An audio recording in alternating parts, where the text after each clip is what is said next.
Are we live? There we go, we're live. Hello, guys. So, there we go, we're live. It's me, Malele. Um, okay, so I am live, and I first have to start off with a disclaimer. And that disclaimer is that if you are surprised to see me going live right now, if you're watching this and you're like, what the hell, I didn't know Mo was scheduled to be live today. The reason why you didn't know is because I didn't tell you.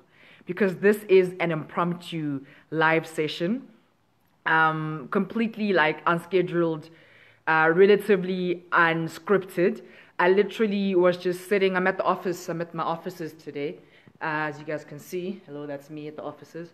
I'm at the office today, and I'm working on some stuff. Got some stuff that I need to get off of my table. And some of the things that I'm working on, some really cool, exciting projects, but they got me thinking about you guys, got me thinking about young people, the future. And then I'm like, oh my Lord, it's Youth Month. And I've got so many things in my head that I wanted to share that I haven't been sharing, because there's just so much going on. And I've also just been really digesting everything in the world right now. But I've got some really cool projects. You guys might have heard about the fact that the Constitutional Court recently passed a law, or like recently, not a law, but like they ruled that it's unconstitutional that the Electoral Commission or Committee is not allowing people to run as independents. And so currently, for those of you that don't know, currently in South Africa, if you want to run for public office, like provincial or national office, you have to be part of a political party. So you couldn't do it as an independent candidate. And now the Constitutional Court has ruled against that. So I've been reading a bit about that. A couple of my mates and I are working on some of, like we're working on something and some material, and we're cooking up things that are related to people running as independent candidates. So that's something that's really exciting. We're doing our research, and we're trying to see what the next election will look like, essentially. So in 2024, I think it is, when we do vote again, what will the political landscape in South Africa look like when independent candidates can run? And then some other really cool projects that I've been working on. So I'm in the office right now, but it got me thinking. I'm also launching a podcast soon, so that's another thing. And I'm also just working on like new strategies for the business. With COVID-19 and everything has changed now. You know what I mean? So yeah. But I've been thinking it's Youth Month, and I got a bit nostalgic, to be honest. And I've been just thinking about everything that's going on in the world, and the importance of young people at this time. I'm very passionate about young people getting involved in the state of the nation, the state of the country, the continent, the world. Young people, having voices and having platforms where they can be heard, and that they know that they matter and what they say matters. I'm very passionate about that kind of work. It's why I joined ISFAP as a social media content producer and a brand ambassador. And I was actually also very inspired by the conversations that I had with the students at the University of Pretoria, the engineering students there, last night. We actually just joined up on a chat, and we were just engaging. And we talked some really deep things, Black Lives Matter, femicide, gender-based violence, probably a bit too deep for a Friday night, if I'm being honest. But I mean, we're woke and conscious people, so we're always having deep conversations, regardless of the day of the week or the time of the day. But that really left me so inspired about the future of the country and young people's involvement in all of that. But it also got me thinking a bit deeper about the fact that we're in Youth Month, and the history that South Africa has with young people getting involved in issues of politics, activism, social development, economic development, and the like.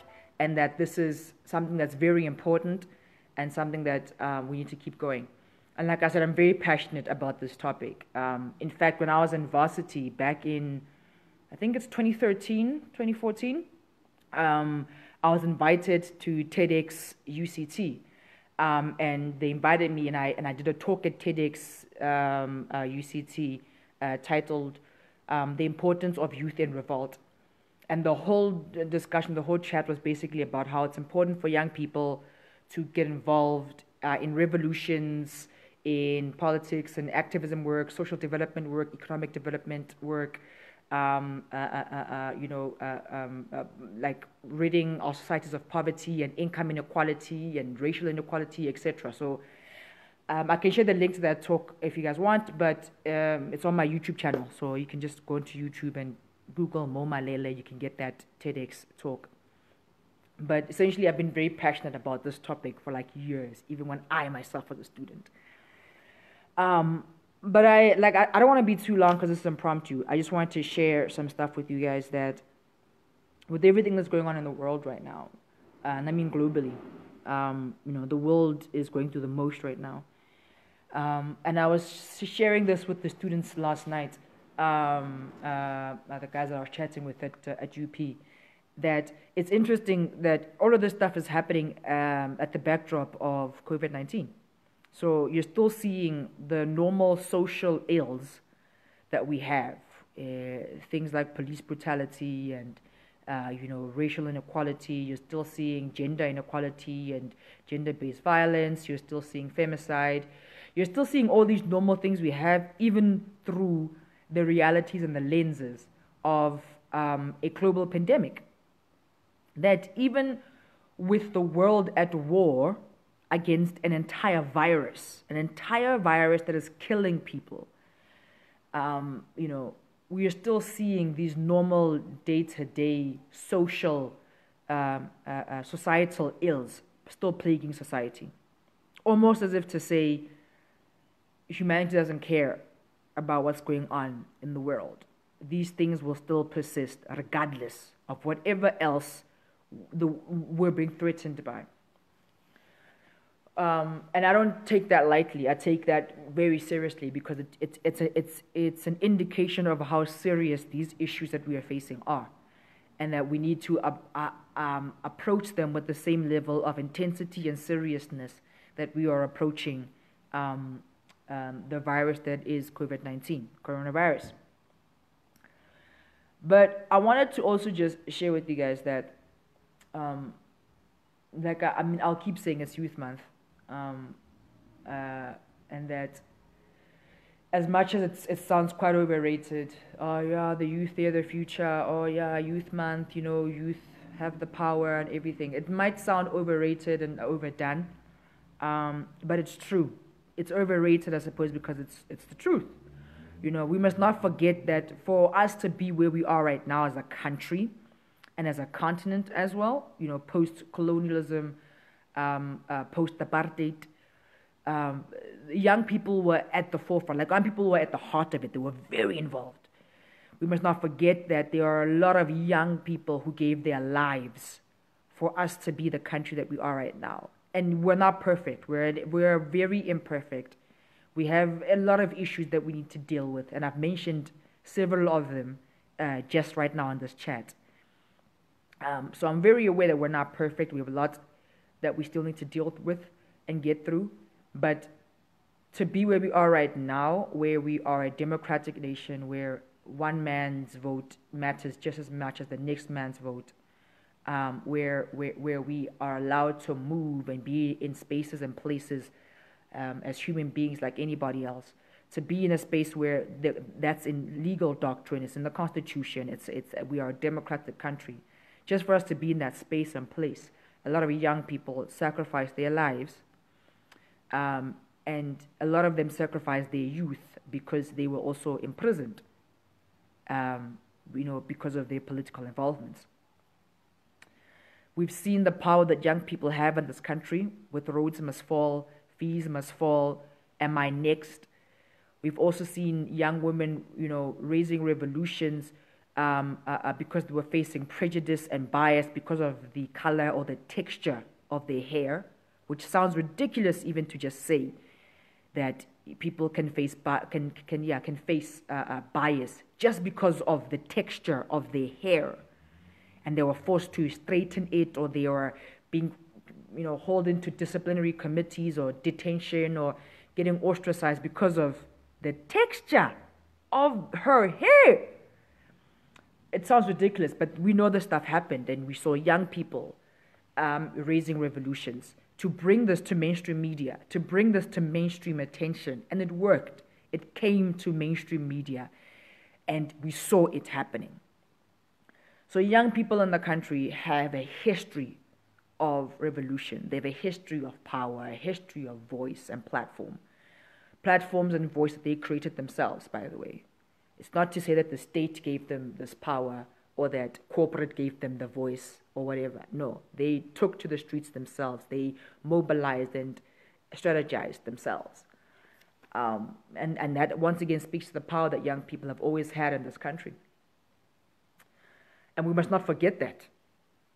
And in times like this, I'm saddened by the fact that that young people are in a position, in a space where they're not able to mobilize, strategize, be in community, because a lot of you guys are separated because of the coronavirus.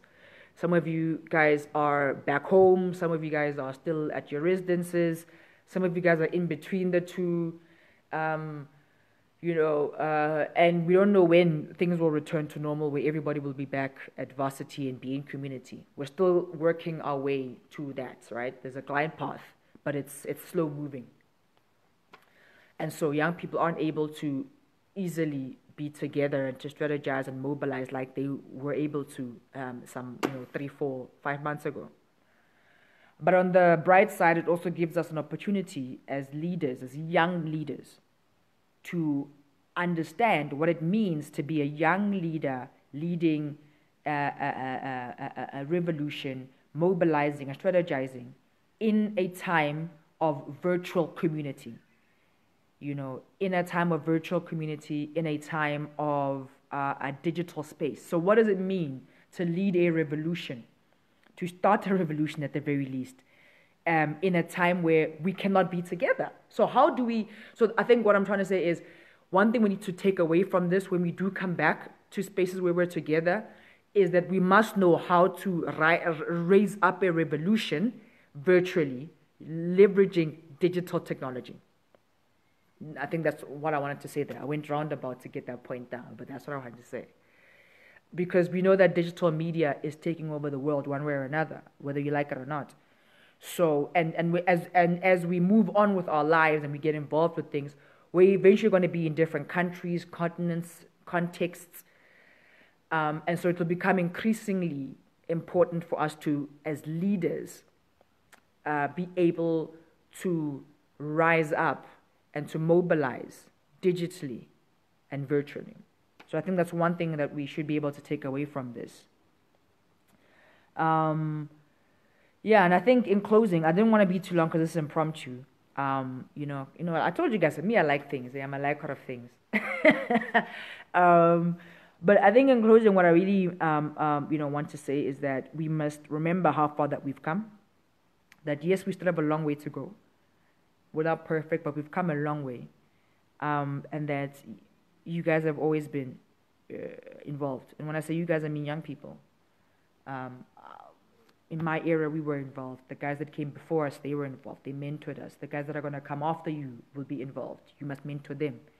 And that's how we keep this ecosystem of youth revolutions going. Because it matters. And that's the only way anything's going to change. Because I'll be honest with you, no one else is going to care about fees falling except young people. That's just the truth. It sounds very pessimistic to say, but the people who care the most about fees falling are young people. Because we are the ones that are most affected by it.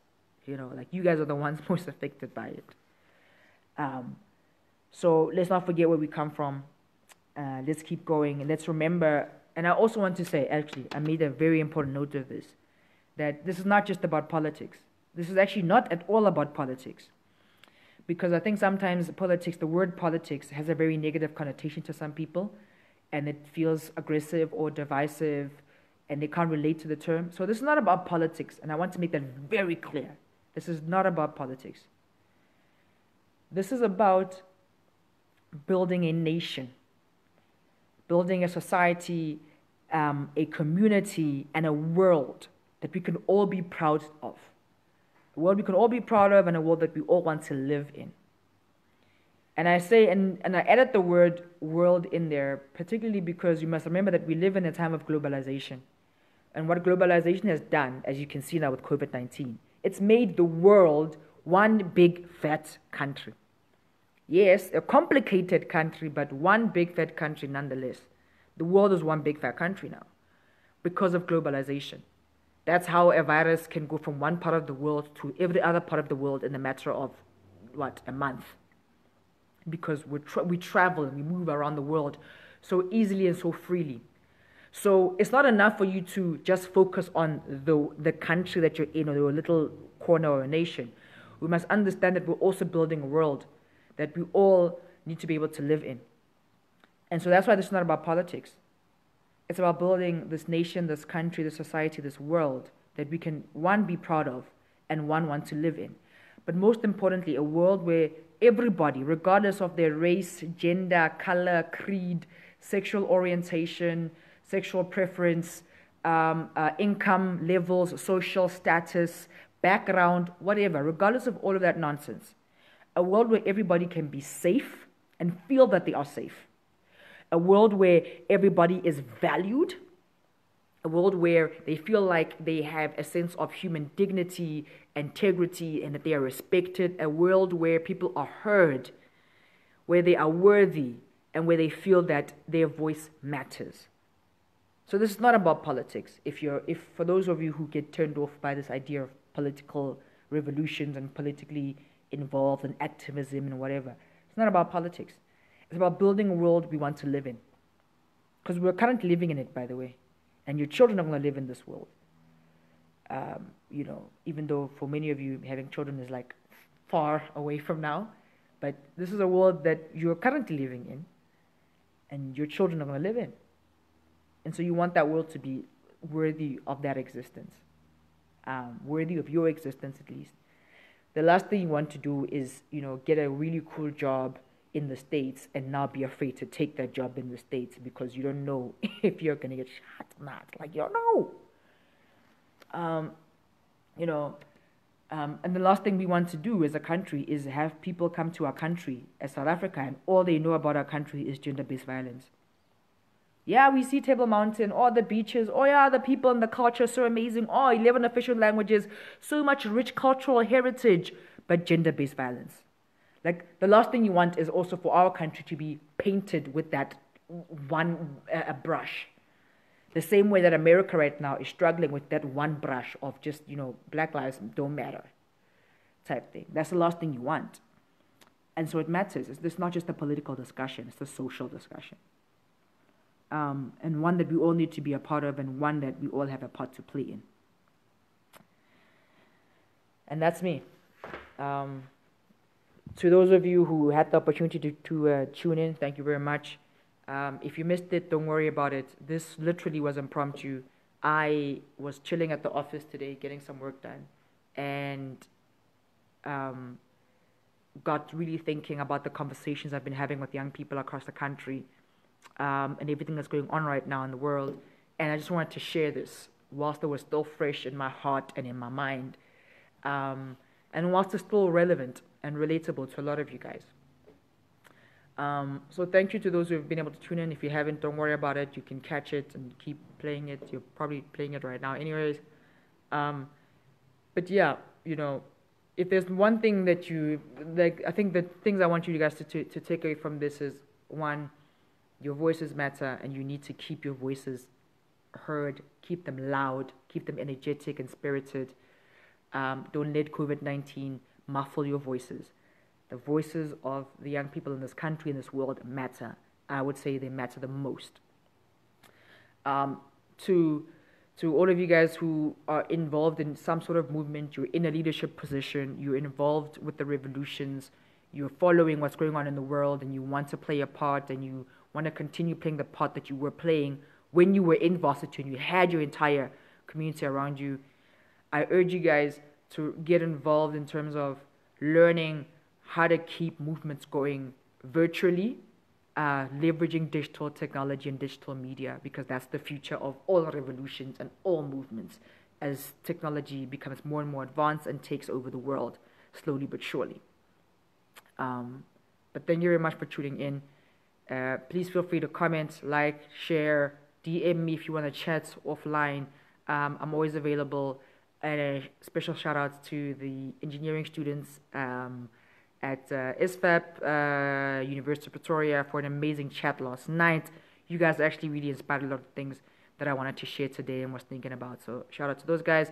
And if there are any of you out there who want to organize a chat between your little groups, whether it's university or your study fields or whatever, engage with your PM and tell them to contact me. I'm always keen to engage with you guys on a one-to-one level whenever we can make the time. So check out with your PM and let's do that. Awesome stuff. Thanks, guys. Bye.